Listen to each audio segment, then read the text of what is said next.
How's it going, folks? Welcome to another fun at-home table read tonight.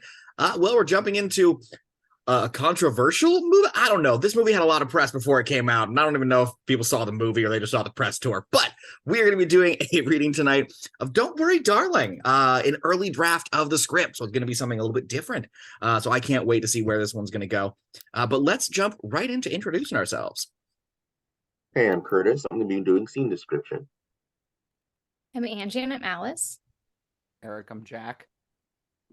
I'm Logan. I'm going to be Frank. Hi, I'm Anne and I'll be Bunny. Hi, I'm Steven and I'm going to be Dean. Hey, I'm Matt. I'm going to be Dr. Collins. I'm Nicole. I'll be Violet. I'm Jessica. I'm going to be Peg. Hi, I'm Catie. I'm going to be Shelley. Hi, I'm Travis. I'm playing Fred. All right. Well, on that note, Curtis, take us away. Thank you. Don't Worry, Darling, written by the Van Dyke Brothers, revisions by Catie Silberman. All right, let's get started here. Exterior, California desert day. We soar over the seemingly endless California desert. Are you ready to live the life you deserve? Suddenly, houses, green lawns, swimming pools, an idyllic 50s development isolated with the barren landscape like a colony on Mars. A man's booming voice narrates. As an employee of the Oasis Project, you're invited to live in Oasis, our private community nestled in the middle of the California desert. Exterior Main Street day. 1950s Americana. Palm trees line the streets. A man drives a sky blue two-seater Thunderbird. His happy wife in the passenger seat next to him. She leans over to light his cigar as they cruise through town. We know how hard you work, and we want to provide you with the life you deserve outside of the office. Exterior golf course day. A man whacks a golf ball on a bright green golf course dotted with palm trees. Friends cheer him on between swigs of beers. Spend your evenings and weekends relaxing with friends. Exterior tennis court day. 4 shirtless, very tan men play doubles in the sunshine. Taking advantage of our many recreational sports.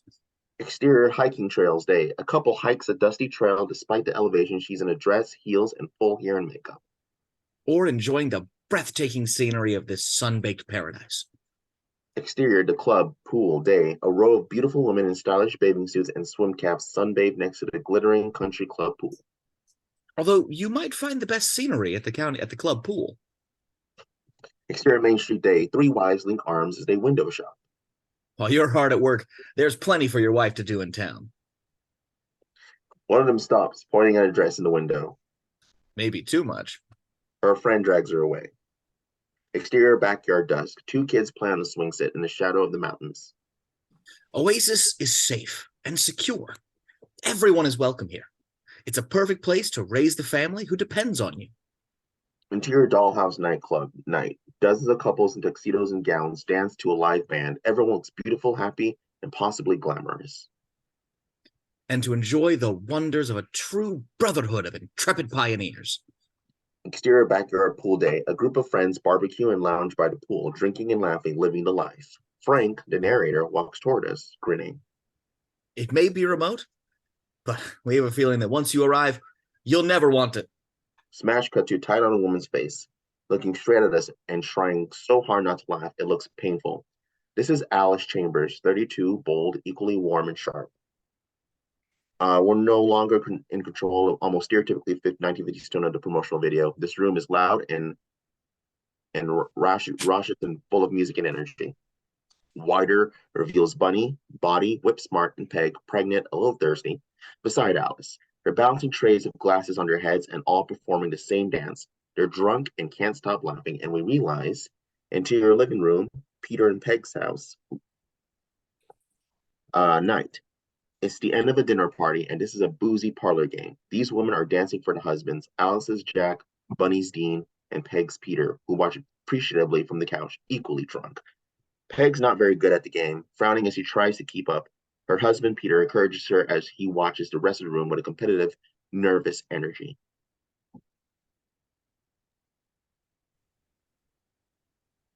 Yeah. Keep it straight, honey. Bunny's amazing at it, sipping from her own cocktail as she dances. Her husband, Dean, a boisterous jock, teases her.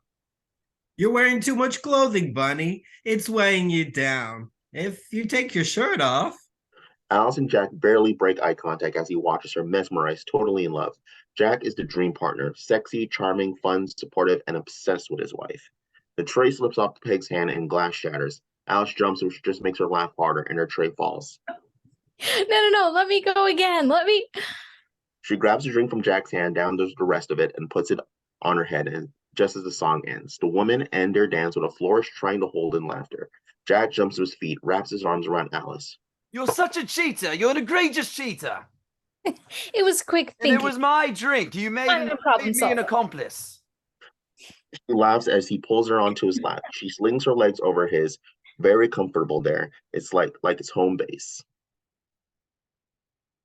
My balance was off because of the baby.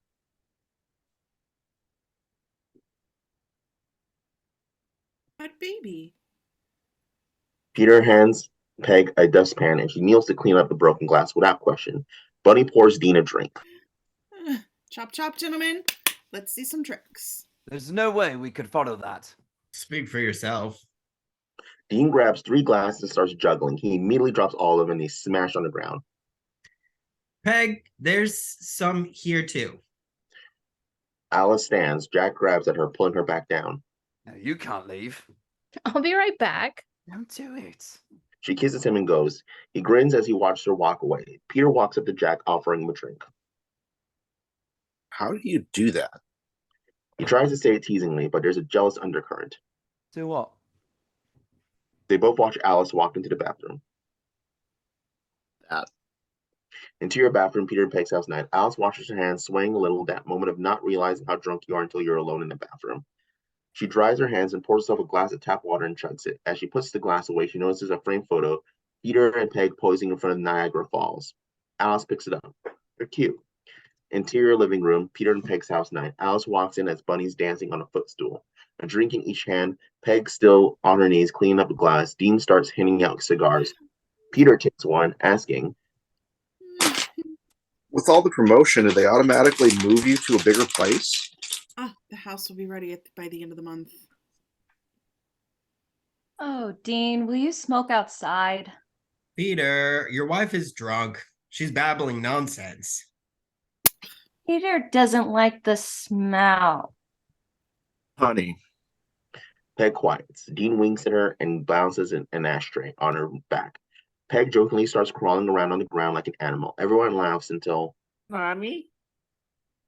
they all turn. A sleepy boy in pajamas stands on the stairs, rubbing his eyes. Go to bed, Billy. You're being too loud. Boo! Go back upstairs. You wet blanket. We're praying. The adults burst out laughing.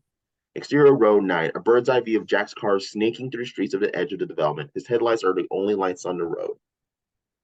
Exterior, Jack's car night. Jack drives Alice draped over him, kissing him. They're drunk and happy. I have a real question. Is Peg ever not pregnant? There'll have to be a few hours at least when she's actively giving birth. I feel like they have 17 children. Peter's always trying to impregnate you. No, he's not. I wouldn't leave you alone with him without a very sharp weapon. You don't think I could handle Peter? I know you can handle Peter. I didn't think the weapon was for you. Alice laughs just as Jack swerves the car off the road, spooling into the desert. Alice laughs, startled but not surprised. This is clearly something he's done before. Jack! He grins at her as he makes wild turns, going faster and faster. He floors it, neither noticing as the headlights catch a figure standing in the middle of the desert. They're speeding towards it, getting closer and closer. Jack notices the last second. Alice screams, is sort of just missing it. See the car fishtailing to a stop.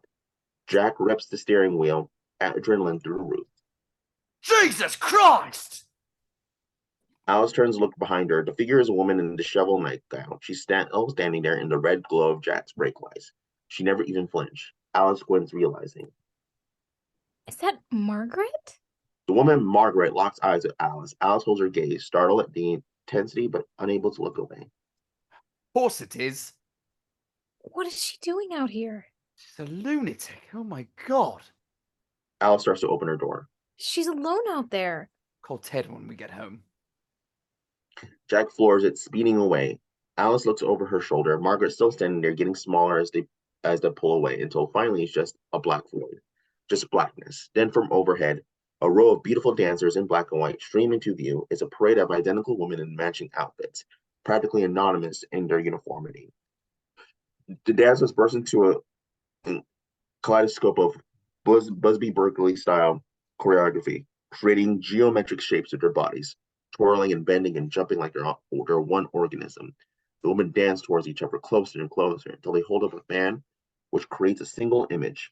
Alice's terrified, screaming face. We fall through one of her eyes like a black hole. Into the bedroom, Alice and Jack's house day. Wham! Alice hits the floor of her bedroom with a sickening crack. She flings herself out of bed in her sleep. She sits up, still in shock from the nightmare and a hard fall. She moves stiffly, wincing, and glances at Jack, but he's still asleep. She quietly gets up to start her day. Interior kitchen, Alice and Jack's house day. Alice prepares a perfect breakfast. It's a flawlessly coordinated routine, and she takes a real pleasure in it. Eggs cracked, bacon frying, a tomato slice, unnervingly close to her fingers, coffee poured into a cup. Jack, in a sharp suit, hair still wet from the shower, picks the cup up to take a sip as Alice puts hot bacon on his plate.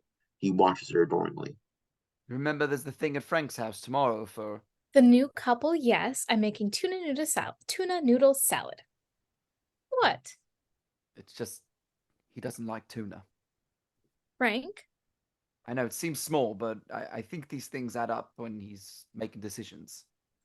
I'll make deviled eggs. Suddenly, a small tremor starts shaking the house. Alice reaches behind her to hold the cabinet steady as Jack holds her coffee cups. When it stops, Alice gives Jack a look. That's the third one this week. Jack is just beaming at her. What? Nothing. You're just the best. So lucky. Alice kisses him, then straightens his tie, hands him his lunch, and gives him a playful smack on the ass as he leaves. He turns back to grab her, but she laughs and shoves him off. You're gonna be late. These things add up. He kisses her once more and hurries out the door. Alice watches him go, then takes a deep breath and turns back into the house, ready to tackle her day. Exterior Alice and Jack's house day. Jack pulls out of the driveway as all the men on the block head in the same direction toward Oasis. Interior various Alice and Jack's house day. Alice washes her hands like a surgeon, both hands in the air, cleaning hard between each finger. She scrubs every surface of the kitchen with an efficiency that would impress the most intense germaphobe. The original Peter Pan cartoon movie plays on the TV, keeping her company. She dusts a row of romantic photos of her and Jack, the two of them on their wedding day, laughing on the beach on their honeymoon, posing in black tie at a town dance. She snaps laundry straight and folds it nicely, setting it to a calendar where 4 days a month are X'd out. She irons, she sweeps, she vacuums. Interior kitchen, Alice and Jack's house day. Done with her work, Alice just waits. She sits in silence, totally still, pushing slowly as a sharp sound gets increasingly louder, until Alice looks up. Out of a window, she can see her backyard separated from their neighbor's front yard by a white picket fence.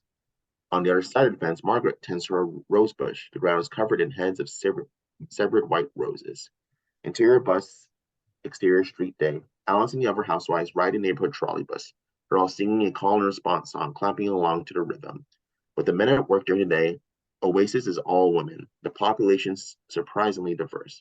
The jolly driver pulls over at a stop and a few more women board. They immediately start singing as well. Interior town market day. From overhead, Alice and the other housewives stream into view, gliding their shopping carts to the aisles like ants through an ant farm. A sample girl is handing out free appetizers. Pineapple fingers and ham. Alice takes one, nodding her thanks without stopping. She charms the butcher as he cuts her a slab of meat. When will I finally get to see what you do with these beautiful cuts I give you? You never come over. You're always teasing me. The checkout lady bags Alice's food, hands it to her. $8 has been added to Jack's account. Thank you so much. In the next lane, an embarrassed housewife is trying to quietly plead with the checkout man, who shakes his head. I'm sorry, ma'am, but your husband has kept the credit at $5. The housewife glances behind her, embarrassed as she takes a few items off the counter. Alice leans over to the checkout lady as she leaves. Will you put the rest of hers on Jack's account too? The checkout lady nods discreetly as Alice exits. Exterior Alice and Jack's house day. Alice's arms full of groceries stand at the hedge between her front yard and Bunny's. Bunny hangs laundry on a clothesline as her rambunctious kids, son Hank 7, son Fred 5, and daughter Jane 3, play with the hose behind her. Don't point the hose at the laundry. Was she drunk? I have no idea. She didn't even move. We almost killed her. You're sure it was Margaret? Who else would be standing in the middle of the desert in her pajamas? Unwrap it from her neck, Hank. Alice gestures to an Oasis brand moving truck parked at the end of the street. Have you heard anything about them? They're young, apparently. Bill and something. I guess she'll be my new best friend since you're leaving. Don't worry. Dean said Jack's going to get promoted and you'll be right behind us. What are you making for the party tomorrow? Deviled eggs. Oh, Jack's going to be CEO. She senses chaos behind her and turns to her kids on a dime. That's it! I'm calling him. Hank immediately drops the hose. God! I have to. This is why Santa gave me his phone number. We're not doing it anymore. He said I had to let him know if you're being bad. I wish it were up to me. I wish I had a choice. She picks up the hose and starts spraying the kids. They shriek, delighted, sprinting around as Bunny chases them. They hide behind Alice, who jokingly protects them. You think I won't spray her? Interior kitchen, Alice and Jack's house day.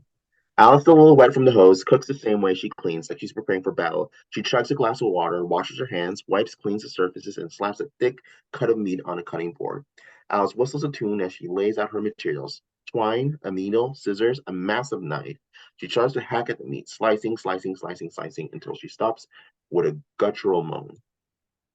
She cuts through the meat of her tongue, nearly severing it. It's dangling off her hand like a loose tooth. Alice is stunned. She stares at her hand for a beat, then reaches up and slowly pushes her thumb back where it belongs. Something about this that snaps into her triage mode. She moves quickly and purposefully, almost like a sense memory. She washes the wound, wincing as the water hits the cut, then lays her hand on the counter like it's another piece of meat. With one hand, she lights the stove, fishes a pair of scissors out of a drawer, and picks up the needle and twine with the scissors and holds them over the open flame. Once they're sterilized, she uses the scissors to pierce the skin of the wound and the other side, pulling tight. She twists the string and then pulls it through to cut again. She's severing her own wound. Pierce, wince, swoop, bite, tie, over and over. She flips her hand over, then severs the other side. Finish. Alice stares at her trembling hand, more startled by what she did than by the cut itself. How did she do that? Then she registers the mess in front of her. She gathers the bloody evidence, wiping up the counter. Exterior, Alice and Jack's house, dust. Alice glances around furtively as she throws the bloody evidence in the garbage. She turns to sneak back inside and see Fred, Bunny's son, watching her from the yard next door. Alice freezes. Hi, honey. What are you doing? Fred holds up a stick to answer. Then, What What are are you you? doing? Oh, sorry. Okay, what are you doing? My chores. I need my allowance so I can split up with you. So I can split it with you. Fred grins. Alice waves him back inside. Interior kitchen, Alice and Jack's house does. Her hand wrapped in a bandage, Alice continues to cook dinner as if nothing happened. Interior dining room, Alice and Jack's house night. Alice has finished lighting the candles on a beautifully set dining room table when headlights flood through the windows. By the front door, Jack walks in to find Alice waiting in the foyer, holding a cocktail in a highball glass for him. He grins at the image. Hi. Hi. They say like they really missed each other, even though it's just been a few hours. Alice hands him the drink and takes his briefcase, then helps him pull his jacket off. There's a heightened sexy energy to this evening routine. How was your day? Boring. Much better now. He knows her bandage and grabs it, immediately concerned. What happened to your hand? Alice waves it off, trying to seem casual. Nothing. I cut myself cooking. Jack searches her face, but she looks fine. He kisses the bandage. She starts backing up, pulling him for her. I made a roast. And it smells amazing.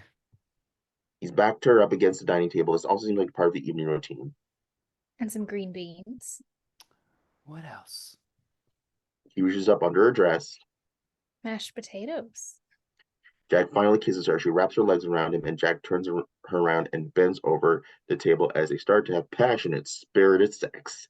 Her head is inches from the lit candles and the rattling steak knives. It feels slightly dangerous, but she doesn't notice or care. It's animalistic and hot. And we cut to... Jack, you came. Ooh, wow. Exterior, Frank's house day. Frank Oasis CEO and de facto mayor and his wife Shelley stand in the doorway of their insanely gorgeous mansion. It's all clean lines and glass practically twinkling in the sun. The sounds of a party float from the backyard. Alice carrying a tray of appetizers and wearing white gloves, and Jack wave as they approach their house. Frank is the definition of quiet power. Brilliant, confident, disarming. Shelley's Oasis First Lady is warm and gracious, the ideal host.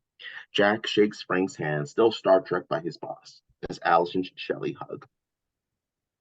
Hey, it's an honor to visit your house, sir.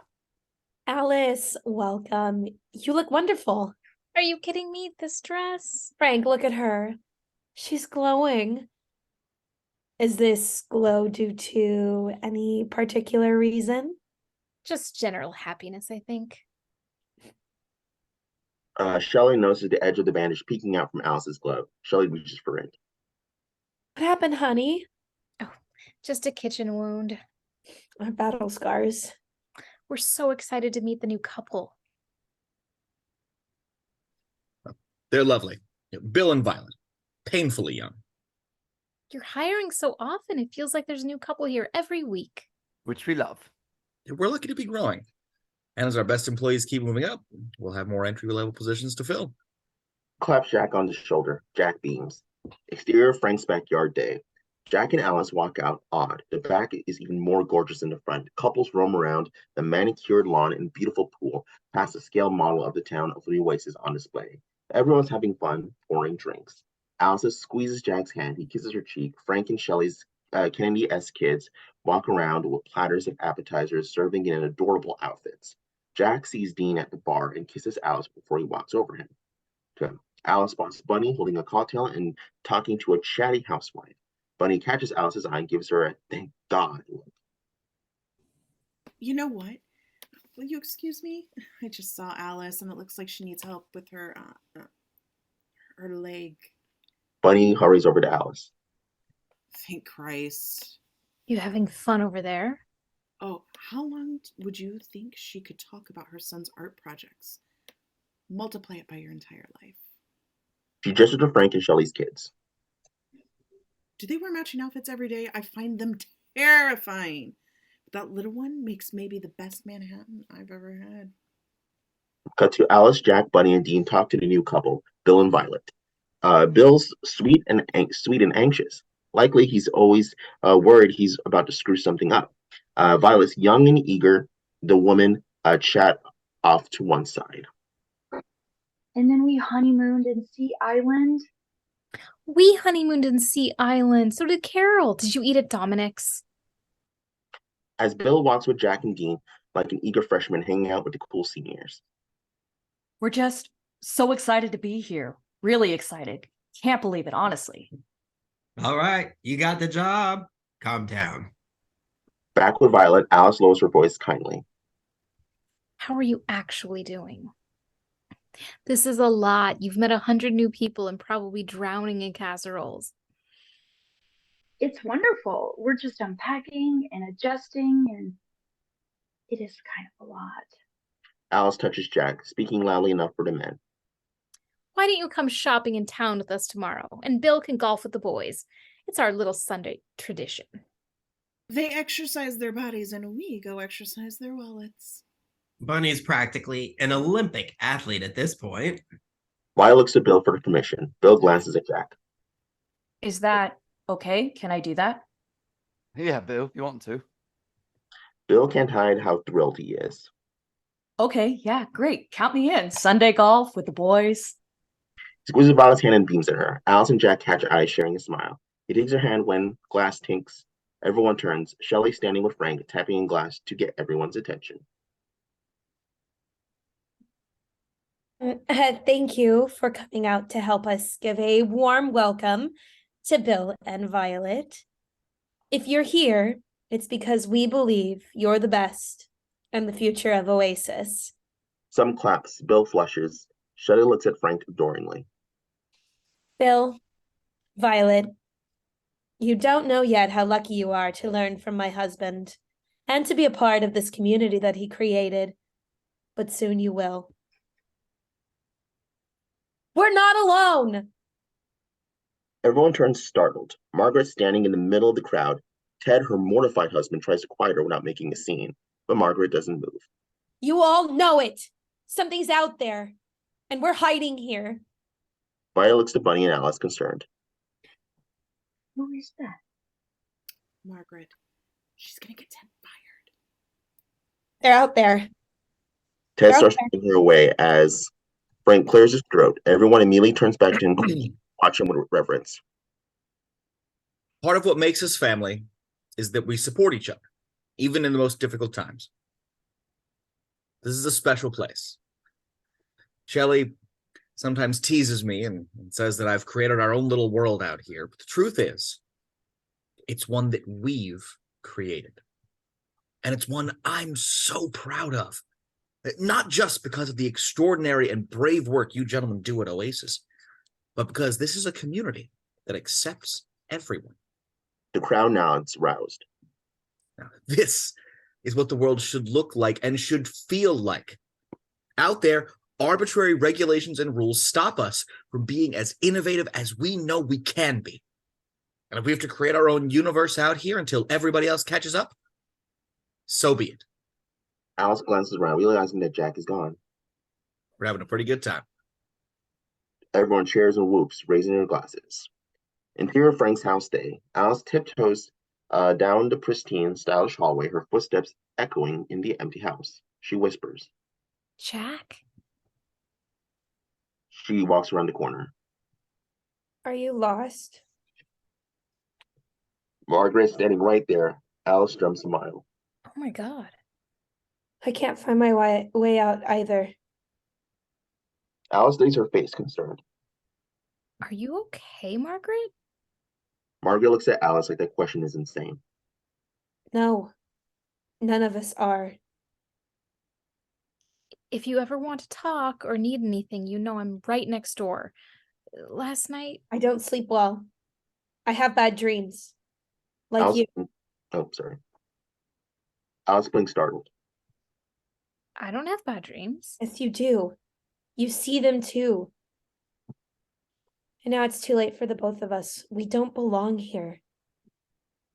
I need to find my husband. Alice quickly walks away, leaving Margaret alone in the hallway. She rounds the corner and passes by an open door, stopping when she sees interior bedroom, Frank's house day. Jack is standing in Frank's beautiful, light-filled bedroom. What are you doing? Jack looks up, delighted to see her. Look at this. She walks over to Jack, who's standing at a beautiful dresser. It's covered in private details, cufflinks, scattered jewelry, framed photos of Frank and Shelley. Alice picks one up. Frank and Shelley posing in front of Niagara Falls. This is where he sleeps. This is crazy. Jack's genuinely awed by the intimate space. He touches the necktie left on the dresser, admiring it, studying it. I wonder why he chose this tie. Alice watches him lovingly. His adoration is cute, if a little obsessive. She leans into him. I like your ties. Jack kisses her, then reaches under her dress. Alice looks at him surprised but game. Everyone's outside. Jack doesn't care. Just being in his room is a turn on. He presses her up against the wall, unbuckling his pants as she wraps her legs around him. They start to have sex as silently as they can. Alice moans and Jack covers her mouth to keep them quiet. She grabs at him and then sees Frank standing in the doorway, watching them, staring at Alice. They lock eyes for a beat. Too long. It's like she's in a trance. Jack clocks it and follows her eyes. He sees Frank's, jumps and pulls up his pants, scrambling away from Alice, caught. You two all right? Yeah, yes, sir. Another beat. Frank just keeps staring at them. Then he grabs a pair of sunglasses from the dresser, gives Jack a tiny, almost proud smirk. I should have knocked. Frank walks out. Jack is a buzz combination of embarrassed and thrilled. He kisses Alice quickly before hurrying out after Frank.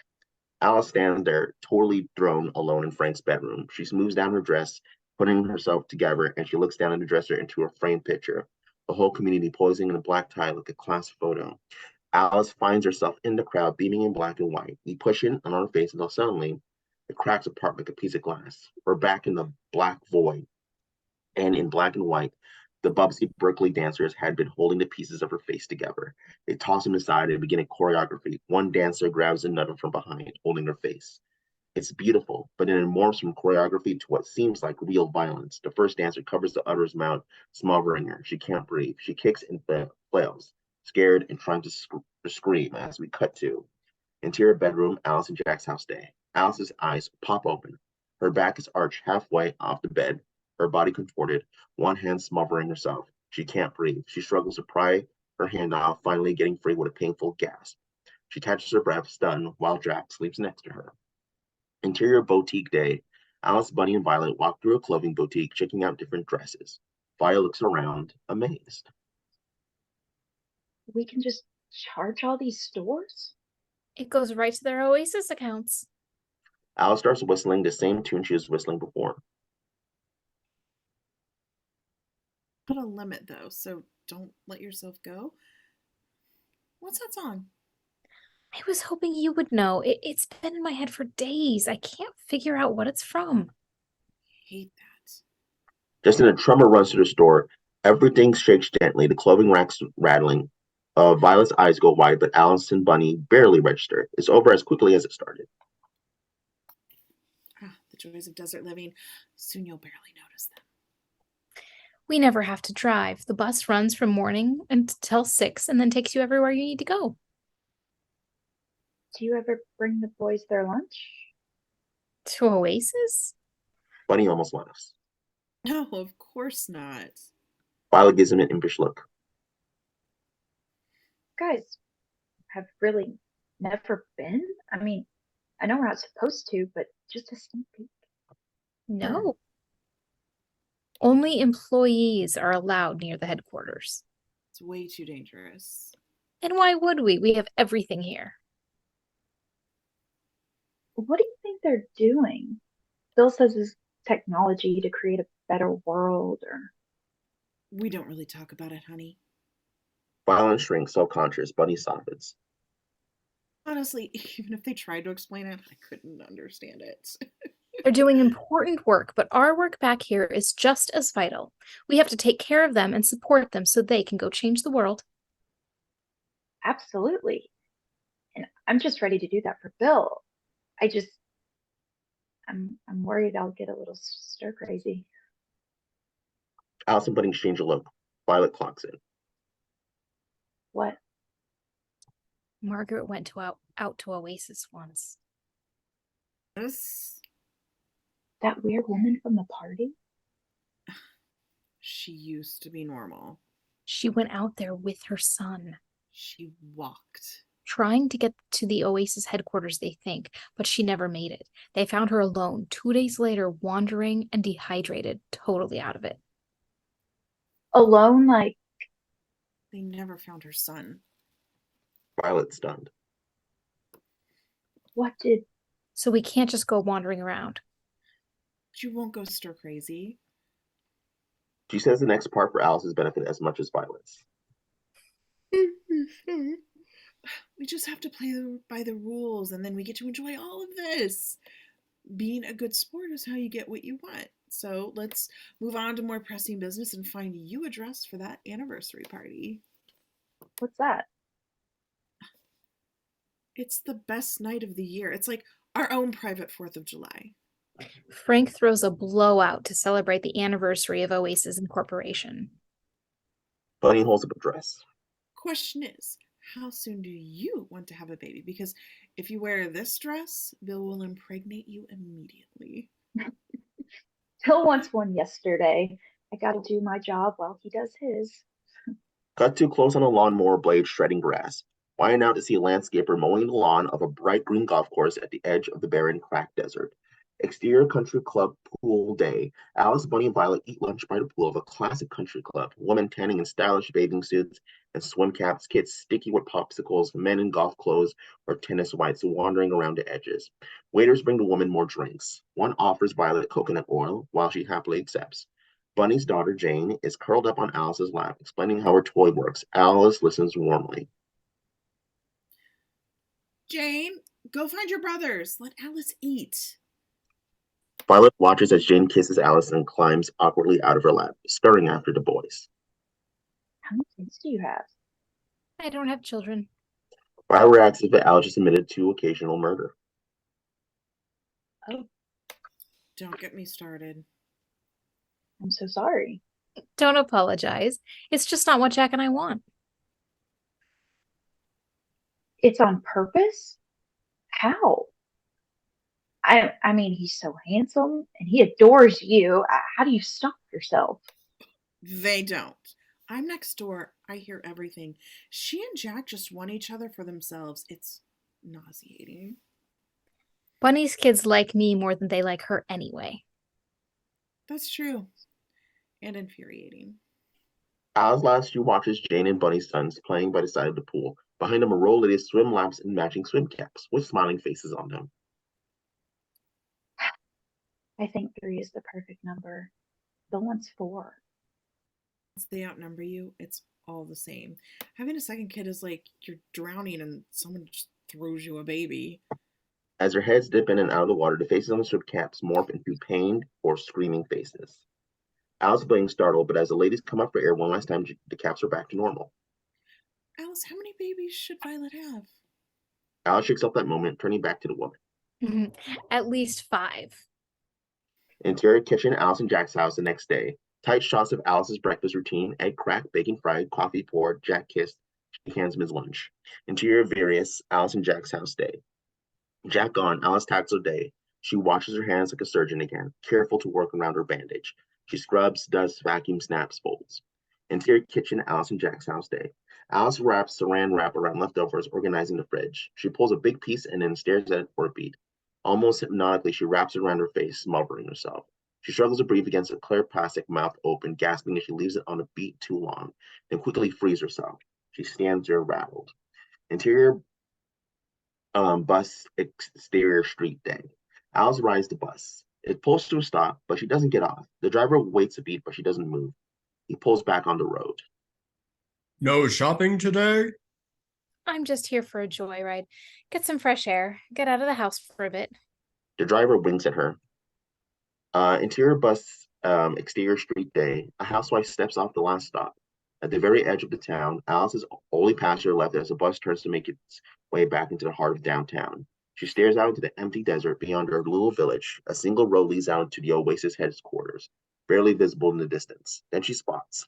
There's a plane in the sky above the Oasis headquarters that's starting to falter. It dips, struggling to keep its nose up, dropping dangerously. Looks like it's out of control. She calls out without taking her eyes off to it. Sir, do you see? It dips again, then suddenly plunges toward the ground, disappearing behind the Oasis building just as it would crash into the earth. Alice cries out. Oh my God. You all right, miss? Alice jumps to her feet and hurries up to the driver. Did you see that? That plane? She points to where she saw it, but the sky is empty. I'm afraid I don't know what you... It crashed. A plane just crashed. Are you sure? We have to go see if anyone... Drive that way. I can show you where... I don't go that way. What? That's not my route. I have to return to town, make sure you girls get everything you need. But people could be hurt. I don't go that way. A plane crashed. That's not my route. Alice can't believe him. She grabs her bag and throws him an angry look as she dashes off the bus. I'll go myself. She starts racing toward where she saw the crash. The driver stares at her for a long beat and slowly turns the bus back to town. Exterior road day. Alice hurries towards the Leaming Oasis headquarters, sweating in the sun. She passes a sign, warning, hazardous materials ahead, security personnel only, but keeps going. A lot more warning signs wait ahead. Exterior Oasis project headquarters day. Alice finally reaches the Oasis headquarters.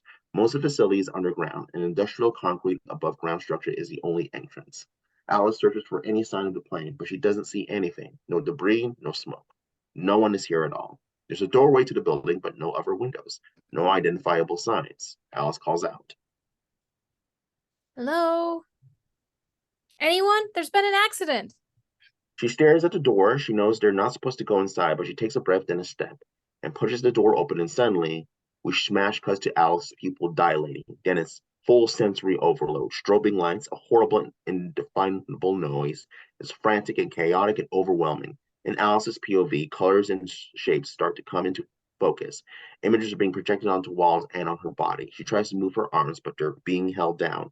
Cut to Interior living room, Alice and Jack's house. Night. Lights from the TV, the original Alice in Wonderland cartoon, flash on Alice's face as she snaps awake, screaming on the couch. Jack runs in from the kitchen holding a pan. What? Are you okay? Alice scrambles to her feet, pulling at her arms as there are still ropes there. Jack drops the pan and holds her, a little freaked out. You're okay, Alice. Honey. What happened? Just calm down. You had a really bad dream. He gently pushes her back down to the couch. No. Yes, you're okay. But when did you get here? A few hours ago, you were asleep on the couch. I figured you weren't feeling well.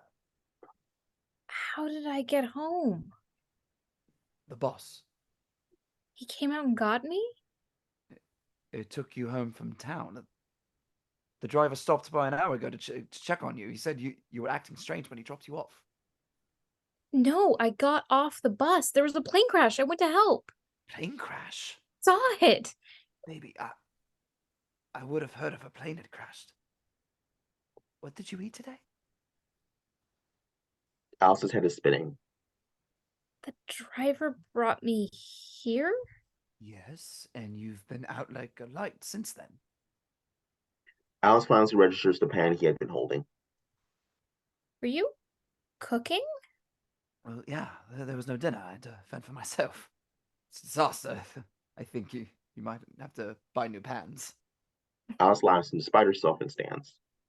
Let me make you something. You must be starving. Jack sits back, watching happily as Alice hurries into the kitchen. He calls after her. I'd love a steak. Interior bathroom, Alice and Jack's house. The next day, Alice showers, mind wandering. She starts washing her hair, unraveling the bandage on her hand so it doesn't get wet, stopping in her tracks and when she sees her cut has turned black. The skin is rotting away, revealing new skin underneath. Alice studies it, horrified. Suddenly, the shower curtains yank back. Jack jumps. Jack pokes his head in, dressed for work. I'm heading out. Love you. Alice tries to hide her hand behind her. We can't tell if Jack clocks it. She kisses him goodbye. Interior kitchen, Alice and Jack's house day. Alice finishes rewrapping her bandage when she hears. Is she awake? Alice goes to the window. Bunny and Violet are chatting in Bunny's yard. Bunny waves, calling out. Look who decided to join the land of the living. I heard you at the sauce last night. Alice flinches, but covers calling through the glass. It's what I get for trying to keep up with you. She stops mid-word. There's another plane in the sky, behind Bunny and Violet. It's faltering and dipping like the last one, plunging and desperately trying to right itself. No. It starts to drop out of the sky. Alice bangs on the glass, trying to get Violet and Bunny to notice, but they're chatting obliviously. Exterior, Alice and Jack's house day. Bunny and Violet are back to chatting casually. The plane falls behind them. Alice bursts out of her house just as the plane violently plummets to the ground out in the desert by the oasis. Alice gasped, horrified. Bunny and Violet jump, startled, and turn behind them to where Alice is looking, but they don't see anything. Bunny turns back, worried. What? You didn't see? Alice hesitates. Bunny and Violet search for her face, concerned. For some reason, she feels exposed. I'm sorry. I had a really weird night. I think it was a migraine or something, and I thought I saw... Sorry. Don't lie to us. You're having an affair with the bus driver. Violet laughs. Alice forces a laugh. I tried to deny it for so long. Your secret is safe with us. Violet sees something behind Alice and her face falls. Does she live right behind you? Alice and Bunny follow her gaze to Margaret, who's standing in her yard just behind Alice's. Yes, lucky us. Margaret is staring at Alice. Then she turns to look exactly where the plane just crashed. Alice's stomach drops. She forces herself to look away from Margaret, putting on a cheery face. Anyone headed to town? Interior town market day. Alice unloads her basket at the register, zoning out. She picks up a bright red apple, studying its shine. Anything I can help you with? And Alice looks up at her. Where does this come from? The produce aisle? No, where does it actually come from? The market checkout lady looks at her blankly. They ship all this food in from somewhere. Where does it come from? Why can't we grow it here? Well, we only want the best at Oasis. Our produce comes fresh from all corners of the world. There are no living things here at all. No food, no animals. Why can't we grow anything here? She gestures behind her and hits a glass bottle, which falls smashing on the ground. Everyone turns to stare at her. Alice reddens. Everyone keeps staring at her. Suddenly, the market starts rumbling with another tremor. There's a quiet roar of glass and tin and packaging as all the goods in the market shake. Then the lights begin flickering. Suddenly, all the employees and children in the store turn and look at Alice. They open their mouths hideously wide, but instead of a scream, a terrible squeaking electronic sound comes out. The rumbling stops even more suddenly than it started. Everyone looks normal again. The other housewives adjust themselves and head back to their shopping. Hold on to your hats, ladies. That was a little bigger than we're used to. But at these prices, our Betty Crocker cake mix is going to be flying off the shelves no matter what. Alice leaves her basket at the register and runs outside. Interior kitchen, Alice and Jack's house day.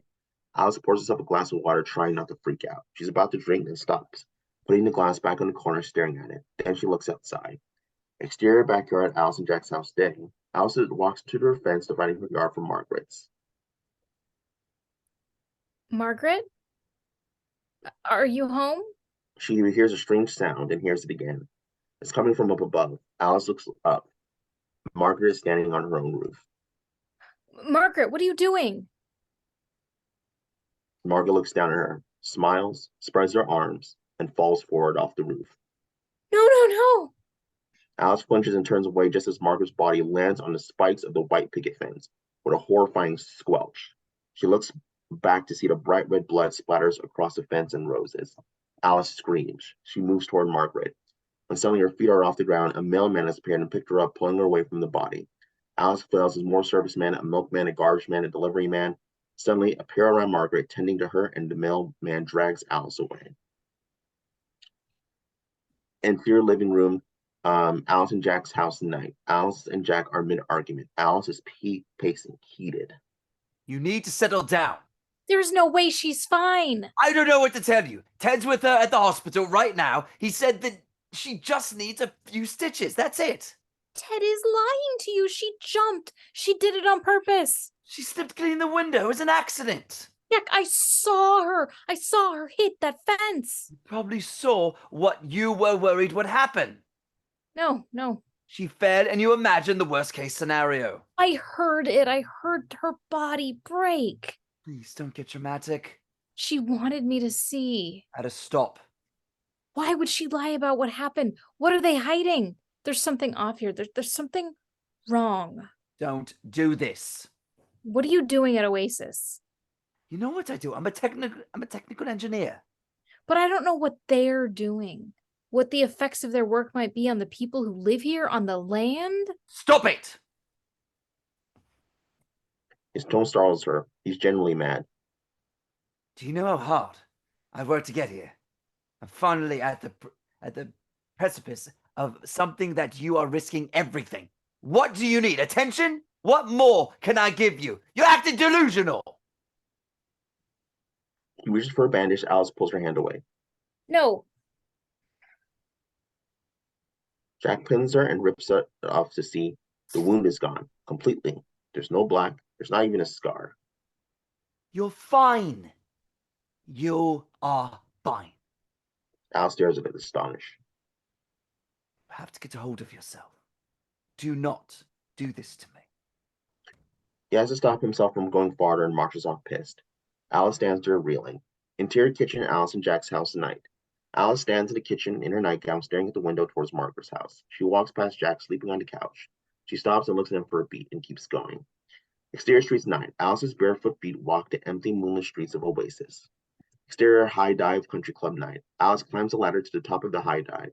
She reaches the top and walks carefully out to the edge of the diving board. She closes her eyes and spreads her arms away Margaret before she jumps. Suddenly the pool lights come on. It startles Alice, who suddenly realizes the pool below her is empty. It's been drained of water. It's just a concrete pit. She loses her balance, falling off the board. She tumbles through the air toward the concrete. Smack. Exterior underwater night. Alice hits the surface of the water with a violent slap. She twists underwater, screaming. Exterior country club pool day. Alice surfaces taking in a breath. She's just been swimming laps in the club pool. She climbs out and walks over to Bunny, Violet, Peg, and Shelley, and a few other housewives are having a boozy lunch, lounging in chairs by the pool. PJ still fits into the pants I bought him last Christmas. I don't ever want them to grow up. This is the cutest age. Alice takes a towel, drying herself off. You'll see, Alice. Once you have kids, you won't even be able to remember your life before them. Bunny watches Alice cautiously as Shelley stretches luxuriantly in the sun. Oh, how lucky are we, ladies? Our men lug off to work all day and we get to lounge by the pool. We can't ever let them figure out how much we've got it made. The other women laugh. Alice doesn't. Oh, seriously, though. Out there, we couldn't live like this. Hopefully soon the whole world will look like Oasis. Have you ever left, Shelley? Everyone turns to Alice, surprised. What do you mean? Since you've been here, have you left? Gone on vacation? Why would I need a vacation? Oh my God. She points up to the other side of the club. The other woman jump up, squealing excitedly. At first, Alice can't see what they're looking at, but the crowd parts and she realizes it's Margaret, and she looks completely fine, better than fine, sublime.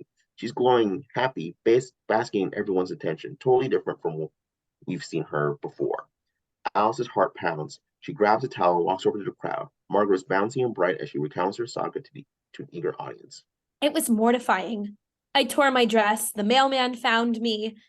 You look amazing. Thank you. Margaret stares at Violet, not remembering her. That's Violet, honey. Violet. Of course.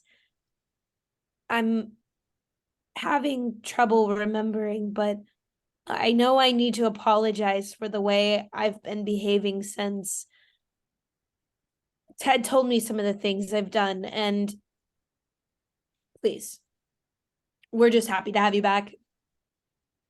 Dr. Collins is a miracle worker. 10 stitches and an ice pack. Margaret? She said it a little too sharply, a little too loudly. The other woman jumped, surprised. Can I talk to you for a second? Away from the others, Alice pulls Margaret a few feet away from the other woman, trying to stay calm as she whispers. What the hell happened? I was trying to clean the outside of our windows like an idiot. Why are you acting like this? Like what? Margaret! You jumped. Margaret laughs. I wish I'd jumped. I would have landed better. You looked at me and you hit the fence. There was blood everywhere. It wasn't just 10 stitches. Margaret looks back at the other woman and gives them a weird, almost help me look. And it's now something in Alice. She grabs Margaret's arm hard. I know you're lying. I'm going to go get some lunch. Margaret tries to get her hand away, but Alice won't let go. Shelley walks over, warm but discreet. Alice, are you all right? Tell me the truth. A country club staff member approaches. Ma'am, please take this elsewhere or we'll be forced to call your husband. Honey, why don't we get out of the sun for a bit? I think it's getting to your head. Alice realizes that everyone is watching her. Bunny gives her a "what are you doing" look.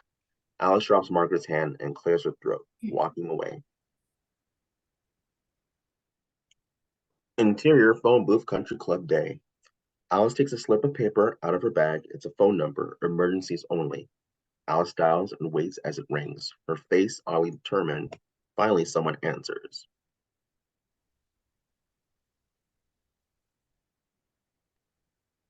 Jack? Interior doctor's office day. Closes on the dial of a blood pressure cuff tightening around Alice's arms. A nervous Jack and Alice sit with Dr. Collins. 50s, cheerful, patronizing. Is there a bug going around? Not that I know of.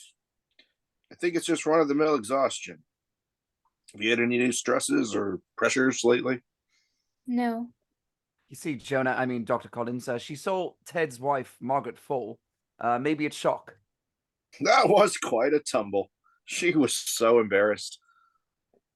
What exactly happened to her? Pardon? I know she got 10 stitches, but where were they? Where did she hurt herself? Dr. Collins laughs good-naturedly. You wouldn't want me sharing the details of your treatment with other patients, would you? I'm going to prescribe the same pills we gave you before. I don't think I need those. They made me groggy. I couldn't think. They're precautionary to keep you calm. How long would she have to take them? Just a few days? Could it be something in the water? The water? Or the air, or whatever causes these earthquakes? Dr. Collins just watches her for a beat. Then, What? Margaret asked me the same question. his voice technically sounds the same, but something in the room has shifted. She was also having trouble sleeping. Are you having any trouble sleeping? Any bad dreams? He clicks his pen to take notes. Alice steals a glance at Jack. We're both suddenly on high alert. A record of Alice behaving like Margaret isn't something either of them want. No, nothing like that. You're probably right. I'm most likely just exhausted. Dr. Collins pats her knee. We're going to get you squared away. You two lovebirds wait here, and I'll grab the medication. Nurse Collins will drive you home. Nurse Collins, Dr. Collins' head nurse and wife, appears behind Dr. Collins, smiling happily. Interior, Nurse Collins' car, exterior straight day. Alice sits in the back seat, head against the window as Nurse Collins gets in the front seat. She sits up when she sees Jack arguing Dr. Collins in the parking lot. She unrolls her window, just able to faintly hear. You're being reckless. It's not necessary. Nurse Collins turns the engine on, drowning out the conversation. Alice tries to open the door, but it's locked. I need to hop out for a second. Dr. Collins said I was to take you straight home. It's important. I need to ask my husband something. Alice yanks at the door. Nurse Collins just smiles. Rest and relaxation. That's what you need. Please let me out. Doctor's orders! She drives away. Alice turns around to watch Jack and Dr. Collins continue arguing as he gets smaller in the distance. Exterior Alice and Jack's house day. Alice walks up to her front door. Nurse Collins waits in her car watching. She doesn't pull away until Alice is inside. Exterior backyard, Alice and Jack's house day. Alice stands in her backyard staring at Margaret's roof. She's walked toward the fence where the Margaret fell. There's no blood, no marking, no evidence at all. Maybe she did imagine it. She reaches out and touches the fence, and when she brings her fingers back, they're covered in wet, white paint. The fence has been repainted. Alice stumbles back. She wasn't crazy. She turns to look toward the oasis. She walks over to Bunny's yard, trying to seem casual, eyes darting around to make sure she's not being watched. One of Bunny's kids' bikes has been discarded in the yard. Alice picks it up and is about to swing her leg over it when... Merrily, merrily, merrily, merrily. Bunny's son Fred is swinging on their swing set, head his back to Alice, singing the same line over and over. Merrily, merrily, merrily, merrily. Alice looks around, but it seems like no one else is home. Fred's alone. Alice approaches him uneasy. Honey, where's your mom? Merrily, merrily, merrily, merrily. Fred? She touches his shoulder to stop him swinging. He turns to her and his mouth opens in an horrifying scream, emitting the same terrible electronic screech she heard in the market. Alice staggers back. He reaches for her hand sweetly, but Alice backs away, scared, and jumps on the bike, fiercely pedaling away. Exterior road day. Alice bikes down the empty road towards Oasis headquarters, the town disappearing behind her. Exterior Oasis headquarters day. Alice pedals on the dead, tired legs, finally here. She drops a bike, its wheels still spinning on the ground. She walks to the doorway. She looks around, takes a deep breath, steels herself, and pushes the door open, and we smash cut to her pupil dilating and a sensory overload again. We're in Alice's POV. The lights are too bright, moving and flashing. Everything's too loud. Then lights and colors start to come into focus. She slowly takes in her surroundings. Images are being projected onto Alice and the plastic curtains surrounding what feels like a little corner of the room. She's lying on a bed in a white nightgown. She's paler, gaunt, not in 50 style. Two IVs run from her arm to a simple machine when an elegant screen slowly sits up, blinking the chaos of images. Try to make them out. Some of them are 1950s advertisements. A man blowing cigarette smoke into an eager woman's face. Blow in her face and she'll follow you anywhere. A husband hugging his embarrassed wife. Don't worry, darling, you didn't burn the beer. A wife bent over her husband's knees, his arm raised to spank her. If he finds out you didn't buy Sanborn. The ceiling is covered in moving black and white patterns when she realizes are Busby Berkeley dancers. These are the same dancers from her dreams. Alice's head spins. She struggles to move like a fawn discovering its limbs. She's restrained by the IVs in her arm and another cord, running up to a small white implant attached to her skull, just around her ear.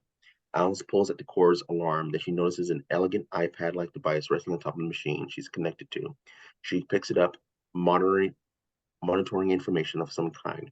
It looks medical. In the corner is a photo of herself, a small one, like an avatar. She looks different in a way she can't describe. She touches it, and the screen changes. Two photos show up, a man and woman captioned new users Bob and Catie. Alice stares at the device like it's witchcraft. She touches it again, and a video starts playing. It's a tourism video from the opening. And just where we left, a group of friends drinking and laughing by the pool just as Frank walks on screen. Alice jumps back at the side of them. It may be remote. We have a feeling that once you arrive, you'll never want to leave. Your acceptance into this brotherhood is no small feat. You've passed multiple background and psychological tests and have proven your dedication and loyalty to our cause and way of life. Alice looks around the room panicking. Where the fuck is she? She studies the machine. It's too hard to read. Dots and charts everywhere. But this acceptance is not tenured. There are rules and punishments if you or your loved ones break those rules. You can move up in our organization by recruiting others to join our community. She tries to stand, but her legs are weak so that when she puts pressures on her right foot, her ankle twists. She falls, hitting her head on the machine behind her on the way down and passing out cold as we cut to underwater, the rippling surface of a body of water. Reveal Alice is underwater, eyes wide, terrified. She opens up her mouth to breathe, realizes she can't, and sits up. Interior bathroom, Alice and Jack's house night. In her bathtub, gasping for breath, she pants, choking on air, fighting tears. She feels her body, tries to understand where she is and what just happened. The Happy Jack enters in a tuxedo, buttoning his cuffs. I might ask Shelley to dance at some point, but if it feels like the... He stops surprised when she sees her in the tub. How long do you need to get ready? We're going to be late. Alice catches her breath, leaning back, covering her face. She manages to nod. Jack takes her in, still awed by her. You look incredible. I've been thinking we should try something kind of crazy. He squeezes her tie, rubs his hand down it. Alice can't even think about sex right now. Let's have a baby. He could have stunned her more if he'd smack her.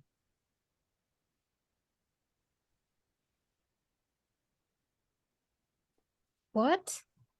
I mean, not right this second, obviously, but we don't have time, but I love you. And I want more of you, and now I think I want a little of you. I don't know. It'd be an adventure. He stands and starts to leave, then stops, remembering. Oh, here. He hands her a pill. Alice stares at him for a beat, then takes it and puts it into her mouth. As soon as he's gone, she spits out the pill and pulls the bath plug, letting it dissolve as the water drains. She submerges herself back underwater as we cut to a singer's face on stage in the spotlight performing into a microphone. We are Interior Dollhouse Nightclub at night. This is the biggest event of the year, a boisterous, rowdy black tie affair. The whole town is here drinking and dancing and letting loose. A classic 50s big band led by the singer plays in an iconic clamshell stage in front of a small dance floor. The rest of the room filled with beautifully set tables. Alice and Jack walk in. Alice is overwhelmed by the room. Everything is too loud, too much. She clutches Jack's arm, trying not to panic, anxious and paranoid. At their table, Alice and Jack arrive to chairs from Bunny and Dean, Peg and Peter, and Violet and Bill. This is the fun table, already deep into their drinks. Peter and Peg dance and plays as Bunny has Violet twirl to show off her dress.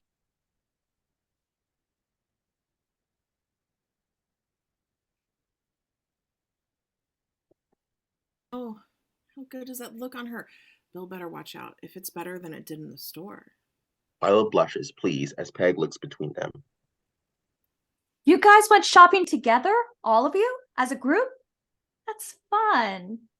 Dean is making Bill chug from a bottle of champagne. He chokes on the bubbles but keeps going, spilling on his shirt. Jack cheers him on as he hands Alice a glass of champagne. She takes it just to hold something as Here are the troublemakers. Shelley walks up, making the rounds. I don't know how we're all allowed to put you all at one table. It's probably better for insurance purposes. Shelley touches Alice's arm softly. Alice, how are you feeling? Shelley says it pleasantly, but it feels loaded. I'm great. If I hear glass breaking, I'm coming right there. Everybody laughs too hard as Shelley moves on to the next table. Alice watches her go and sees Margaret giggling and flirting with Ted, charming everyone at their table. Ted's beaming, relaxed, back in everyone's good graces. She watches Margaret kiss Ted on the cheek and walk over to the bar. Alice turns to Jack, shouting over the music. I'll be right back. By the bar, Margaret takes 2 drinks from the bartender. As Alice walks up behind her, Margaret turns around and sees her, trapped. Oh, hi. I'm just going to bring these back to Ted. You can tell me what's going on. Alice is trying to look into her eye, but Margaret won't hold her gaze. I do have bad dreams. I know they're hiding something. I know something's out there. What are they making you cover up? Margaret's looking at Alice the way all used to look at Margaret, like her crazy might be contagious. I need to go find my husband. Margaret walks away. Alice turns back to see Jack has been watching the whole thing. He looks disconcerted. Suddenly, the band plays a heroic cue because Frank has walked on stage, taking the mic to say a few words. Alice walks back to her table, sitting close to Jack. I just wanted to say thank you to everyone for coming out. This is my favorite night of the year. I love being all together under one roof. I love seeing who can no longer fit in their tuxedos, but mostly I love looking back on how far we've come. Alice looks around the room. Everyone's watching Frank with total devotion. They're all enraptured. It's amazing to see how much we've grown. And I'm happy to say that we're still growing, even tonight. We've set the bar terribly high for their first night in town, but I'd like to take this opportunity to introduce our newest hire and his beautiful wife, Bob and Catie King. An elated man, Bob, and his sheepish wife, Catie, walk out holding hands, waving to everyone. The room applauds warmly. Alex's stomach drops.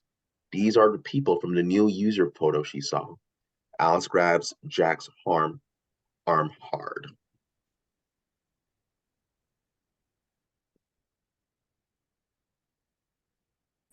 I need to go home.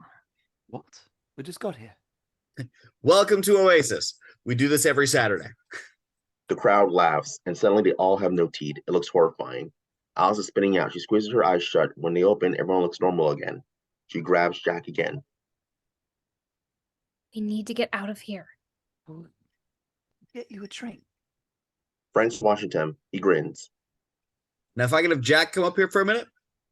Jack blinks, startled. Their whole table is amazed. Alice grabs his hand in distress, whispering to him. Please, please, let's just go.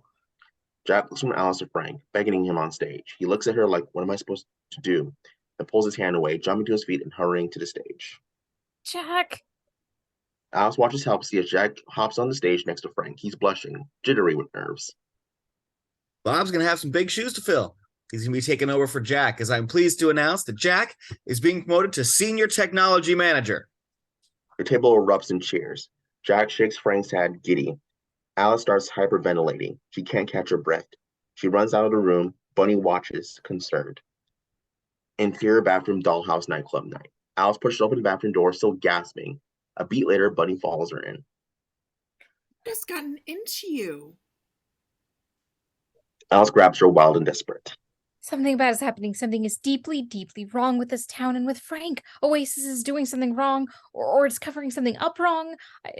Bunny's momentarily stunned by Alice's intensity. Okay, slow down. Back in the main room, Frank still has Jack on stage. Now I heard there's a special way Jack likes to celebrate some good news. The band starts playing a song. Jack laughs embarrassed. No, no way. I've heard you're the best. What? Jack shakes his head, secretly loving this. Then he starts to tap dance to the music. His table erupts, delighted. Jack begins to perform a full choreography. He keeps an eye on Frank, desperate to please him. Frank watches happily. Interior bathroom dollhouse nightclub night.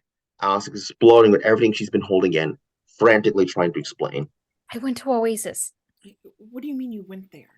And when I walked inside, I woke up somewhere else. Inside?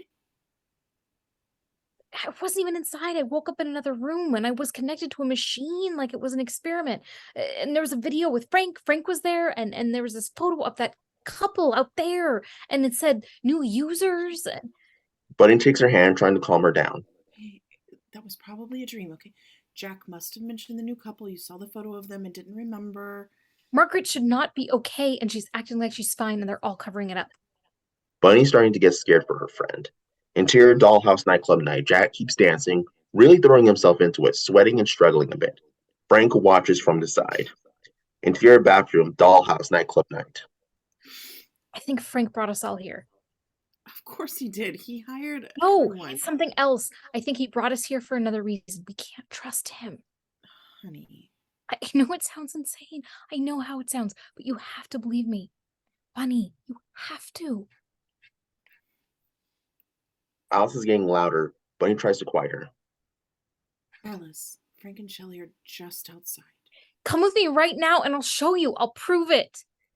Come with you to the headquarters?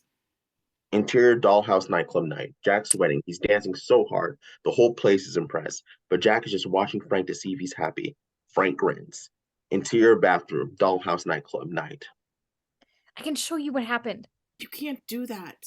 We can take Jack's car. No one will notice. There's no way in... You have to come with me so I can show you. You have to believe me. It's way too dangerous. A woman walks in and Bunny immediately quiets. The woman walks past Alice and grips her hands, desperate.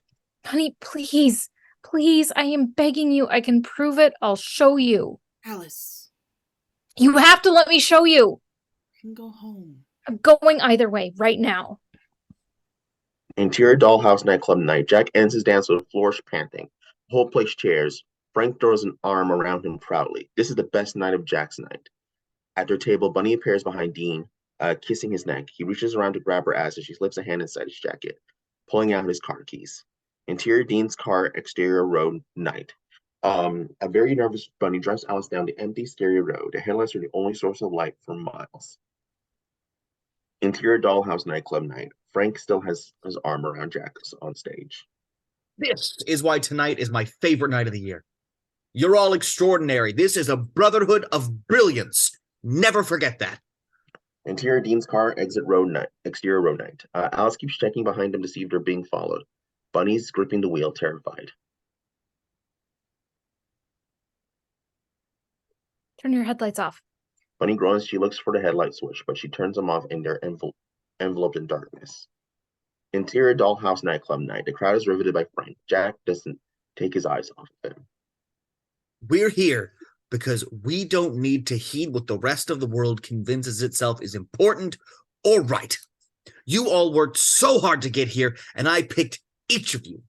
I chose you, and not just because of your talent and drive, but because of your dedication that you demonstrate to our cause. The men share, ignited. Even Violet looks emotional. Dean looks around, searching for Bunny. Exterior Oasis headquarters night. They pull up to the lobby, moonlight illuminating the door now has a huge lock on it. Alice steps out of the car, incredulous. Bunny steps out after her. Was that not there before? That's a sign, Alice. We should go before Dean realizes. Alice walks to the back of the car. She opens the trunk and takes out a crowbar. Alice. Alice walks up to the door and hits the lock as hard as she can. Bunny jumps. Interior dollhouse nightclub night. Frank's electric on stage. We're changing the world. You're changing the world. And we cannot take our foot off the gas. Exterior Oasis headquarters night. Alice hits it again and again, over and over, wailing on it, taking out all her anxiety and stress. Clank, it breaks. Alice drops the crowbar out of breath and turns back to his truly stunned Bunny. It's going to be intense. It takes a minute to adjust. Just stay calm and push through the beginning. Bunny nods, nervous. Alice grabs her hand, clutching it tightly, and pushes the door open. Entering interior, Oasis headquarters night. Interior, the Oasis lobby. There's no blinding light, or crazy noises, or sensory deprivation. They're just inside the dark clinical lobby of a government building. Bunny walks in after her, footsteps echoing as she takes in the empty front desk and frozen escalators leading below. Alice can't believe it. She walks outside to try again. Come back out. Maybe we didn't do it right.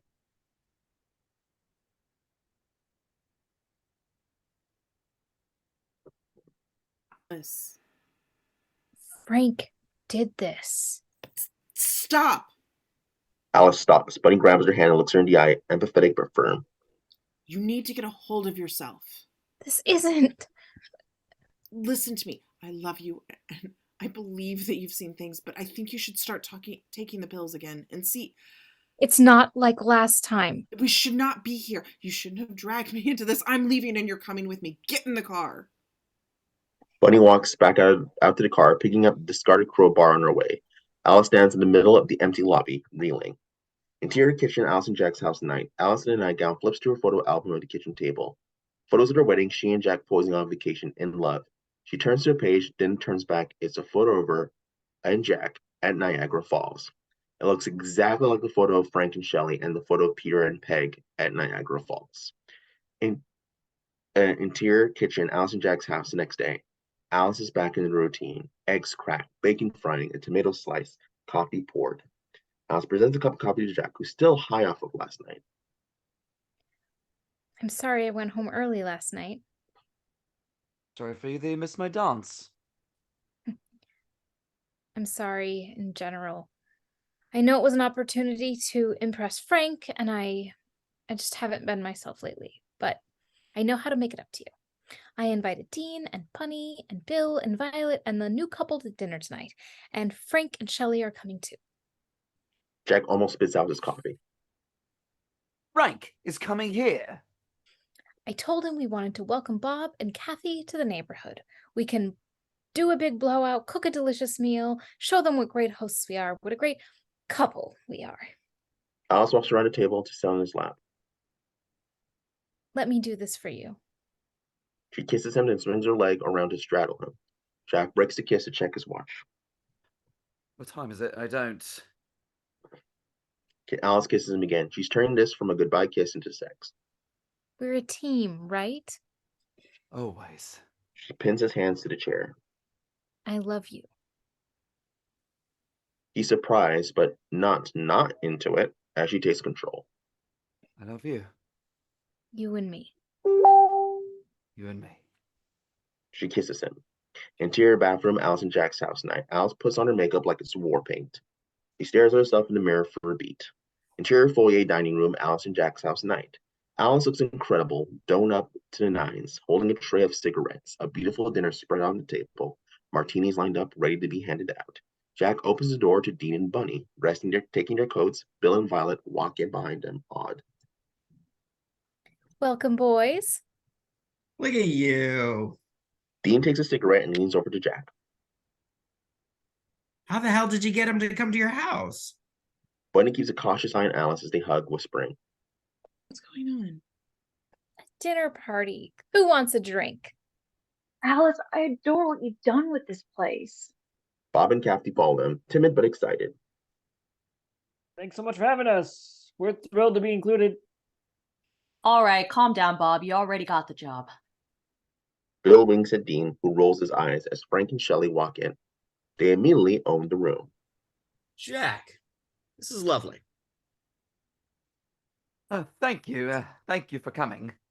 And it smells amazing. It usually does. I'm a lucky guy.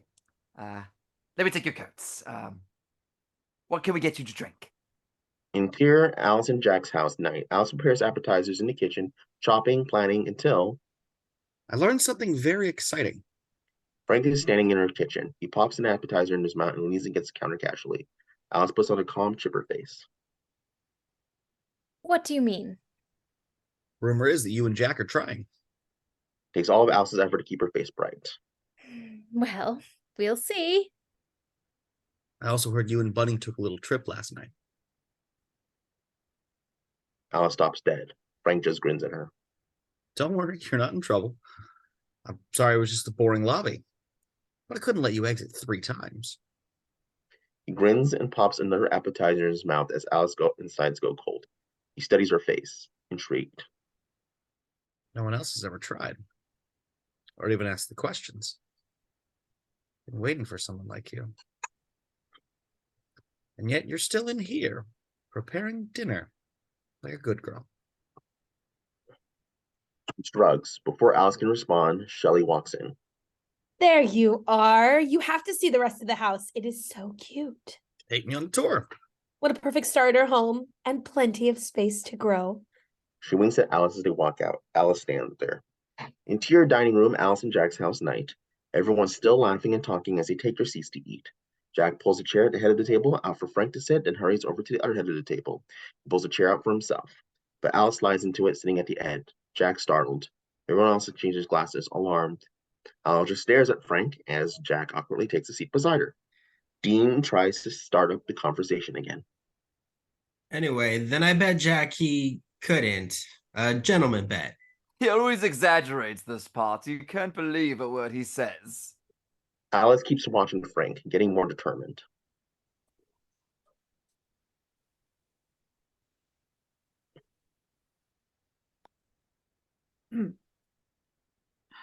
He only really inflates stories about his golf scores. That is blasphemous. Lopez too. Catie, where are you from? It cuts through all the other conversation. Catie's a little startled, but to be put in the spotlight. Pardon? Alice looks at her warmly. Where are you from? Philadelphia, go Eagles. From Philadelphia. Alice doesn't look away from Catie. Everyone here is from Philadelphia, or Baltimore, or Boston. Every once in a while, Chicago. Where did you vacation last? Catie looks at Bob. Vacation? Is everybody good on drinks? I could probably guess. She points to framed photos on the wall. One of those places, right? The husbands exchange looks. Jack gives her a look like, what the hell are you doing? Except me, I'm clearly from England. Honey, maybe you want to lay down? A smiling Frank holds up a hand, quieting him. No. Curious where she's going with this. Alice is trying to talk directly to the woman, even as they avoid her eyes. We all share the same 4 or 5 memories. It's like there are different tracks. We honeymooned in Sea Island, or the Poconos, or Niagara Falls. I think those are just popular honeymoon destinations. Violet, where did you meet Bill? Violet's nervous. She doesn't want to answer, but she does. On a train? To Boston. To Boston? You dropped your ticket and he picked it up and gave it to you. That's how Peg met Peter, and how Debbie McIntyre met her husband. There are only so many different stories we're told. We're told what we remember. We're given these memories. Memory problem, a symptom you've experienced before, Alice? He's almost energized, ready for a challenge. Alice ignores him, trying to make eye contact with the woman. Try and remember something from before you came to Oasis, something that's just yours. A symptom of your other issues? Jack stares at his plate, his leg bouncing rapidly, trying not to panic. Dr. Collins prescribed you something for your mental health, didn't he? To distract me, because I was realizing the truth. Yes. Because you've been having trouble conceiving. Suddenly, a baby's cry coming from the bedroom. No one else reacts, no one else can hear it. Only Frank looks toward it. He grins and stops. Alice turns to the man. He's lying to you. He's using you. You don't even know what he's doing there. I've seen it. I went to Oasis. The men all look at Frank, disturbed and alarmed. Jack looks like he's going to be sick. What? And I saw that this isn't real. What does that even mean? He points to Bob and Catie. I saw them before they got here. It's all planned. It's fake. Nothing in this place. This is all fake. The food we're eating. Am I fake? I saw what he created, where he kept us. I just want to follow your logic. Everything you're seeing doesn't exist. The townspeople, the houses, the children aren't real. Everyone stops. Bunny finally looks up. Are Bunny's children real? He's trying to turn us against each other. They're not, right? If this is all some fake alternate universe. Otherwise, it doesn't make sense. Try and remember anything outside of this. Anything besides what Frank has told you. I've invented all of this, so Bunny's children aren't real. Yes, because none of it is enough. Bunny looks up at Alice hard. Then, Dean, I'm ready to go. for once, Dean is speechless. He stands and hurries to follow Bunny out the door. Have a good night, Bunny. Bunny, please, this is what he's trying to do. Don't know why she's so upset with me. Crash. Alice angrily shoves her plate and glassware off the table, shattering on the ground. The others jump startled, a beat. Jack, I think you may have overserved your wife. Jack stands so quickly as he almost knocks his chair over. I think, thanks for coming. The others jump to their feet, desperate to escape. They avoid eye contact as they hurry to the door. Frank just sits watching Alice, almost pleased. She's shaking. Finally, Frank stands and calmly walks out behind the others. Interior dining room, Alice and Jack's house night. Alice hasn't moved from the table. She hears Jack saying goodbye to the last guest, murmuring apologies.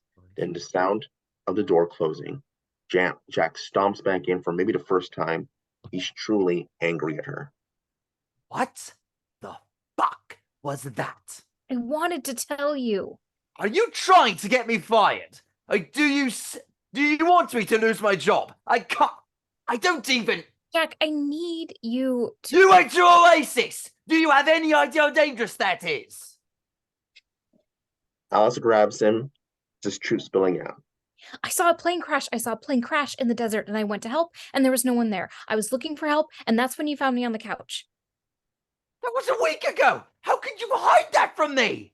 And since then, it's like this reality is falling apart. And last week I went again and I saw it. And I saw whatever Frank is doing. He's trapping us here. This town is rotten. Like the children and the employees, their faces just disappear. And it's like I could see through them.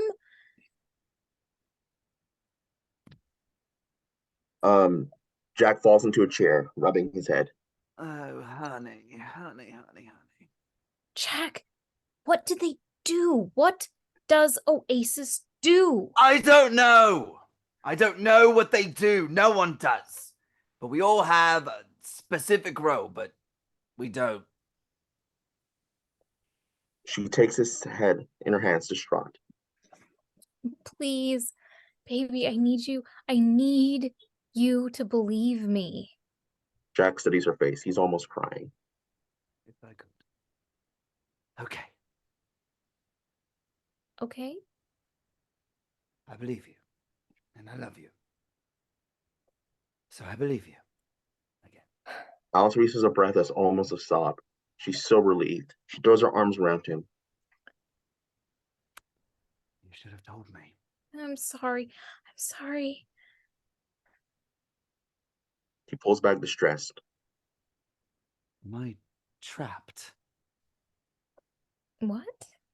I work at Oasis. I live here. But I go into the building every day. I do whatever Frank wants me to do. I'm helping him. Alice takes his hand, sad but determined. Yes.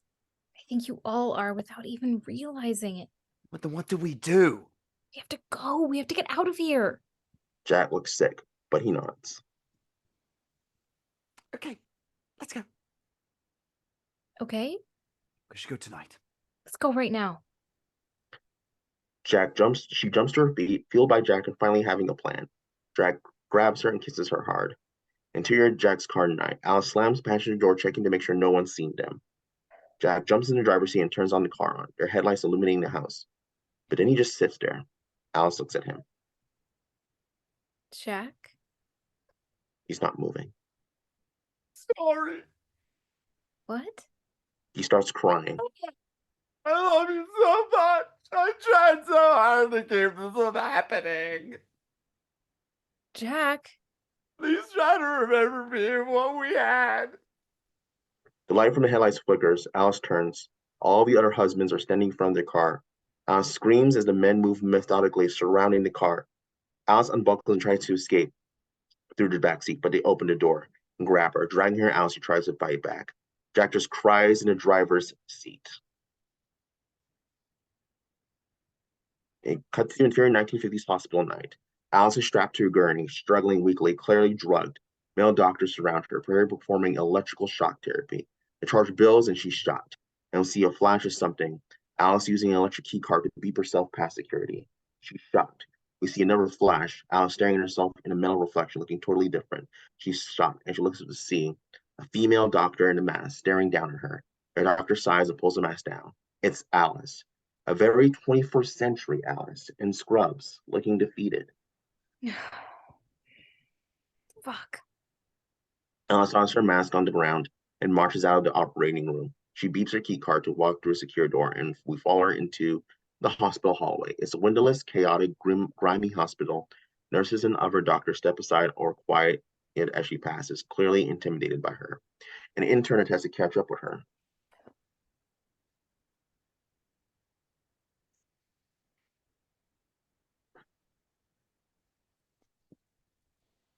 Dr. Williams, we've got 2 more GSWs on their way in. I've already done 5 today. Fine, Feldstein. He asked us to ask you. Al steps onto an open elevator. I've been on for 36 hours. I'm done. Fine, Feldstein. Interior elevator day. As soon as the doors close, Alice's shoulders collapse. She undoes her ponytail, rubs her temples, stressed and overwhelmed. She doesn't even notice that someone else is in the elevator, a schlubby pharmaceutical rep, standing behind a cart of products in the corner. We don't fully see him, but we can sense he's watching her. Finally. Crazy day. Alice gives him a polite smile. The smile you give someone you see every day, but don't have any desire to know. Always. He hangs on her every word. She doesn't notice. You work too hard. Alice has turned back to her phone. You need somebody to take care of you. She doesn't respond. She's reading something. Maybe she didn't hear him. Maybe she's pretending she didn't. Ding! The elevator reaches her floor. He knows it's where she gets off. That her time is up. I'll see you tomorrow. Alice waves, still distracted by her phone. Yep. She steps off the elevator, and we finally see him, 21st century Jack, watching her, unblinking until the doors close. Interior 1950s hospital night. One final shock, and Alice goes limp on the gurney. The doctors calmly roll her gurney out of the room, past the old-fashioned machines. Cut to interior stairwell day. We're following a man close on his back. He climbs the dark drab stairs. He's in a winter coat and whistling the same tune you've heard Alice whistle. He stays right on his shoulder as he throws open a door and continues down an apartment hallway. He pulls out a key and opens the door to 10B, walking into an apartment. We're still behind him as he tosses the key into a dish by the door and moves his way through the bare and modest home. He enters a bedroom with an intense high-tech electrical keypad. It's out of place in the rest of the plain apartment. He types in the code and the door clicks open to a bedroom. We finally see this man from the front. It's 21st century Jack. He's still whistling as he passes an empty chair with an iPad resting on it to Alice's and keeps walking toward an area. Curtain off the thick plastic curtains, familiar images and sounds blare behind him. He pulls back the curtains, and an unconscious Alice lays on the bed we've seen her awake from. Jack turns off the video so she's laying in silence. Jack picks up the iPad with Alice's avatar and clicks something. A message pops up. Reboot 100% downloaded. Ready for full reset. Across the room, Alice's eyes open. She's awake. She struggles to move, but she can. Her eyes die around the room, desperate. She watches Jack work the iPad as he whistles the same tune. He turns back. She closes her eyes, pretending to be unconscious again. Jack stands over her, stunning her. He looks almost crestfallen. Then he grabs both of her legs. He slowly starts moving them in circles as she was pedaling a bike. He's stretching her muscles. I'm sorry, baby. You'll remember the essentials, and we'll get back to where we were in no time. We'll get to fall in love all over again. Finally, he drops her legs and walks over to the iPad. He clicks begin reboot and turns back. She quickly closes her eyes again. Jack touches her leg lovingly. Here we go. I'll see you at home. The machine beeps and Al's entire body seizes. She's being reset. Jack walks back over to his chair. He connects his own implant device to the machine, lays down, closes his eyes, and exterior, Alice in Jack's house day. The sun beams as Jack opens the passenger side door of his convertible, helping Alice out of the car. Bunny watches him next door. She trims her roses, gasping delightedly when she sees Alice. Jack calls over to Bunny. Look who's feeling better. Alice swats him lovingly. Don't shout. Don't shout it to the whole neighborhood. I put it in the paper. And there's a radio announcement later. She goes to swat him again, but he catches her hand flirtatiously. She's bright, happy, not fake necessarily, but like herself in the beginning. Hallelujah. Jack and Alice walk over to Bunny. She leans over to the hedge to hug Alice, grabbing her tight.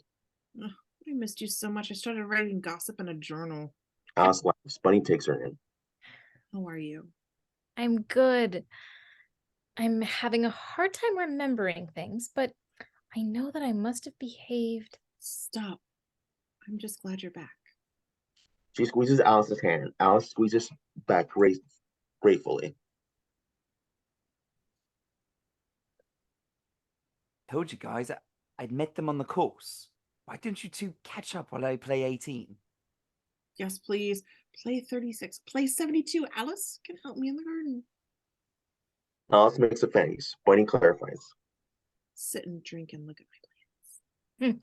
Oh, yes, please. Alice and Bunny sit in Bunny's backyard, drinking and laughing as Bunny fills her in on the town gossip. Oh, Peg's face got thanks, so Faye. red. Oh, got carried away. Sorry. Sorry. Peg's face got so red I thought it might actually pop off. Peg is Peter's wife. Always pregnant, inexplicably annoying. Yes, of course. It'll come back to you. Bunny's trying for cheer, but there's something sad behind it. They're interrupted by childish squeals. Bunny's kids, Hank and Fred, sprint to the backyard, wobbling beneath the weight of their backs. Miss Alice! They jump into Alice's lap. Alice looks at Bunny happily, surprised by the reaction. Bunny laughs, suddenly so flooded with relief to have her friend back she almost cries. Cut to ECU Vanille lining the groove of her record. Interior various Alice and Jack's house day. Alice is back in her element, tackling her housework with the machine. She scrubs, does, snaps laundry straight. She starts absent-mindedly whistling the song she had in her head, the one Jack whistles in the real world. She stops dead in her tracks. We push it on her as she goes completely still. Interior foyer, Alice and Jack's house stay.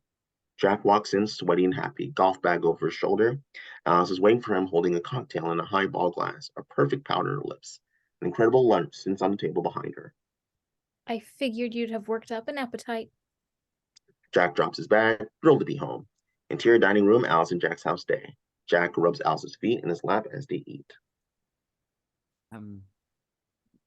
Violet asked if we wanted to play tennis next week. That's amazing. Are there more potatoes? Yes, I'll get you some. She starts to stand, but Jack stops her. Don't get up. I can get it. You made this whole spread. Let me take care of my wife. Jack grins, but he doesn't move. He looks down concerned. What's wrong? I don't. She goes to move again, but nothing happens. My legs. Baby?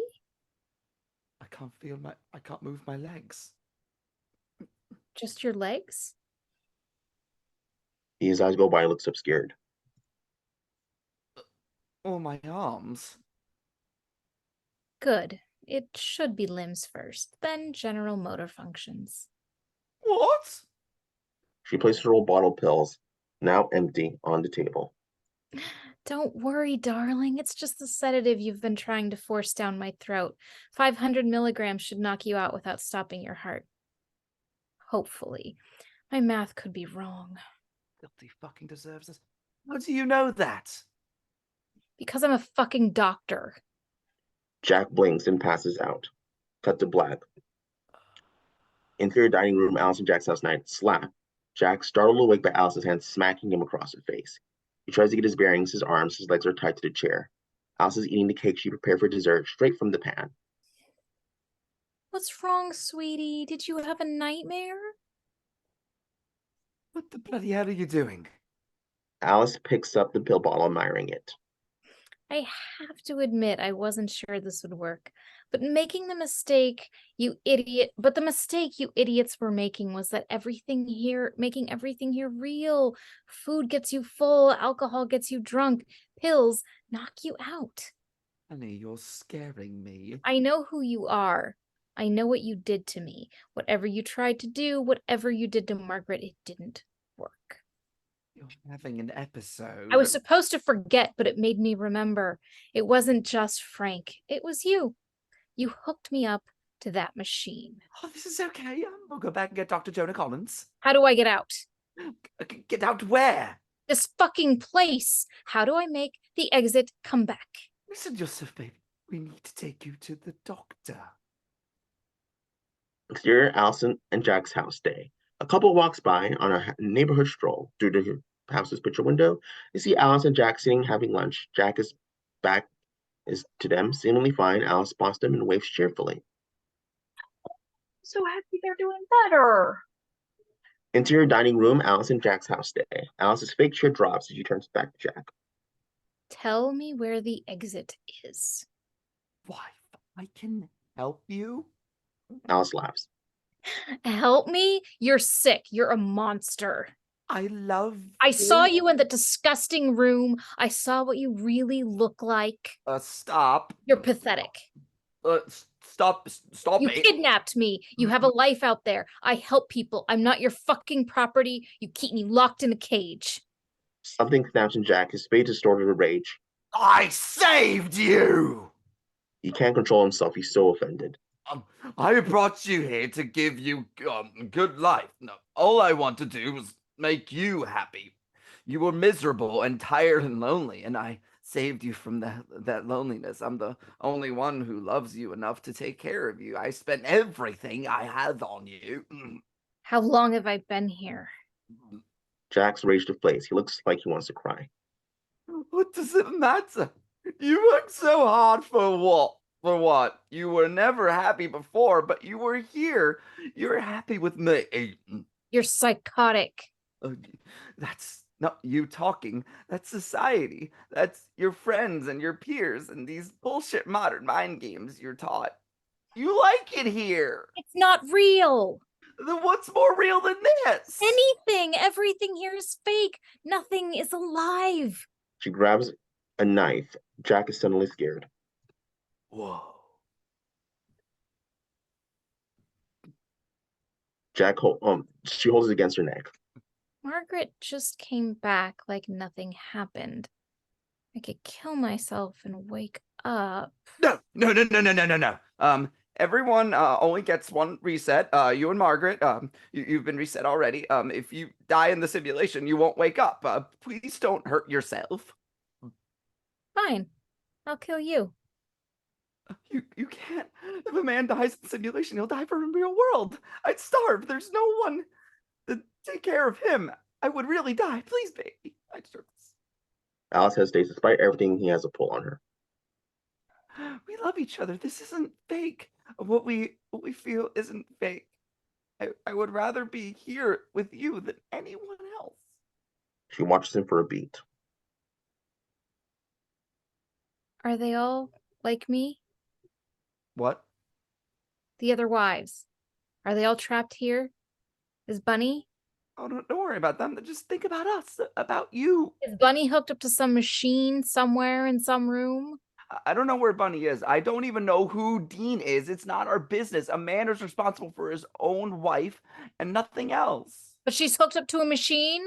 The women here have all been saved. The world out there is fucked. It's full of hatred and violence and bigotry and cruelty. Frank created a better world. I have to leave every day just to make enough money to keep us here, and I hate every minute of it. You get to stay here. We could stay here together. You like this. And that's okay. It's okay to be happy here with me. Just think about our life. Think about what you really want. Alice drinks the rest of her drink. She looks torn. Like maybe she's acquiescing. I love you. I don't care. Fuck. And Alice levels him with the highball glass she's holding, shattering against his temple. Blood spatters as his chair topples over. Exterior Alice and Jack's house tonight. Through the picture window, we see Alice standing over Jack's discarded chair. Although from the outside, we can't see what she's staring at. She walks out of the frame and comes back holding one of Jack's golf clubs. She swings it up and whacks Jack over and over, blood splattering all over her dress. She walks out of frame again, then comes back with a broom. She starts to clean up the mess. Exterior, street day. Alice, still covered in blood, marches down her street, holding Jack's golf club. She passes the car and swings the club, smashing the back window. She winds up and shatters a mailbox in the front gate. Everything she's passing. We have to go right now. The commotion brings a housewife to a window. A second housewife walks out of her front door, her anxious husband trying to keep her inside, but she ignores him. It's like they're being drawn toward Alice. We are all prisoners here. Bunny comes to the window of her house watching. She's scared for her friend, but she can't move. We don't have to live like this. Alice slows. There's a row of cars waiting to stop her, like a barricade. Dr. Collins steps out one of the cars. Alice. Violet is standing in her own doorway, alarmed. She looks toward the line of cars and beckons Alice toward her, opening her door. Alice hurries toward her. Interior, Violet and Bill's house day. Violet hurries Alice inside, slamming the door behind her. Alice exhales, revealed as Violet takes in her appearance. Whose blood is that? Where's Bill? I don't know. We have to get the others. She stops when she realizes Violet is staring at the floor. She looks terrified. I'm sorry. I just wanted you to get better. Alice turns confused. Frank is sitting in Violet's living room. He grins before Alice can scream. Cut to black. This. It's sensory overload again. In Alice's point of view, lights and sounds slowly come to focus. She raises her arms. They're tied down again, but this time she's in interior patient room, hospital day. She's strapped to a chair. A blurry Dr. Collins enters the room, sitting now next to her. It's okay. You're okay. Alice screams, pulling against her straps. Nurse Collins walks in to hold her down. Dr. Collins is very calm. Alice, do you know where you are? You've suffered a psychotic break. No. You're in the hospital. Do you remember what happened? Your hallucinations became violent. I know you're a part of this. Frank uses you. It's important to establish reality when coming out of something like this. I'm incredibly sorry to tell you this, but during the episode, you killed your husband. He kidnapped me. He trapped me here. This isn't real. Bunny told us about the delusions you've been having. The alternate reality. I wish I'd known. I failed you in your initial diagnosis. He's kind and sad and convincing. Nurse Collins won't look at her, doubt creeping in. I know this isn't real. I should have recognized earlier the signs. The stress and isolation you were feeling. I've seen psychotic breaks like this in housewives living in big cities simply from the stress of life. Adding the seclusion of Oasis. Jack admitted it to me. He told me everything. You've hallucinated quite a bit recently, haven't you? Margaret's fall, plane crashes, distorted faces. He shows her a photo. It's Jack's bloody, broken face, the shattered highball glass next to him. He's dead. No, that's not... I'm truly sorry, Alice. I've given a statement to the police confirming your damaged mental state and recommending you to stay here instead of any prison time. Alice takes a photo in her hand and sinks it to her chair as she realizes what she's done. Then there's a knock at the door. It's Frank. Alice freezes, but he just walks in and kneels kindly next to her chair. It's going to be okay, Alice. Taking care of you now. You'll be safe with us. He touches her knee paternally. Shelley and I are sending all our thoughts and prayers. Interior room, hospital day. Alice sits in her room. Time has passed. She's a muted version of herself, drained of color and life. There's a stir in the hallway. At first, Allison doesn't bother to turn around, but then she recognizes the voice. I do have permission. It's Bunny. She's a little more refined, fancier, imposing. She looks more like Shelley, arguing a nurse at reception. I'd need to ask Dr. Collins. Sorry. No. I wouldn't have come all the way down here if it wasn't already approved. You should call Shelley right now and she can ask Frank directly. Is that what you'd like? No. Then I'll see my friend now. Interior room hospital day, Bunny sits with Alice, trying to stay upbeat despite their surroundings. She absentmindedly arranges Alice's things to look a little nicer. This room isn't bad. I'm sorry I haven't been. I understand. Told me it was such a party. Alice manages a small smile. Bunny takes her hand. Shall we go get some lunch? I can't. You can actually. I got you a day pass. Let's go into down. We'll get some fresh air, catch up on gossip. It'll be good for you. She tucks a strand of Alice's hair behind her ear. Ugh. Do they not have hairbrushes here? Are they banned? Alice laughs despite herself. Interior Dean's car, exterior road day. Bunny drives. Alice stares out the window.